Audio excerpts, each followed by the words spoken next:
రే రాజు, రాజు అత్త, రాజుగాడు ఉన్నాడా? రే చింటూ, టీచర్ ఈ రోజు నేను వదిలిపెట్టడానికి మీ మామ రాలేదారా? లేదు టీచర్, నేనే వచ్చిన. శిరీష వీడితో మాట్లాడాలంట. రేపు మ్యాథ్స్ ఎగ్జామ్ రాజు, నాకు మస్తు భయం అవుతుంది. భయం ఎందుకు? a+b² ఫార్ములా ఒక్కటి చూసుకురా, మిగతాదంతా నేను చూపిస్తా. మీ క్లాస్ టీచర్ ఎవర్రా? శిరీష టీచర్. ఏమో చెప్పనీకి ఎప్పటి నుంచో మస్తు ట్రై చేస్తున్నట్టును. నీకు అర్థమైంది కదా? నాకేం అర్థం కాలే, మళ్ళీ ఫస్ట్ కా నుంచి చెప్పు.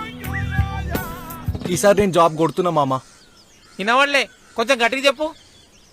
ఈసారి జాబ్ కొడుతున్నా మామ. ఇగో, ఇది నీ డైలీ టైం టేబుల్. జనరల్గా గ్రూప్స్కి ప్రిపేర్ అయ్యే వాళ్ళు మినిమం 6 hours చదువుతారు. నువ్వు మాత్రం 8 hours చదివి మెరిట్కి ట్రై చేస్తే ఖచ్చితంగా పాస్ అవుతావు. నువ్వు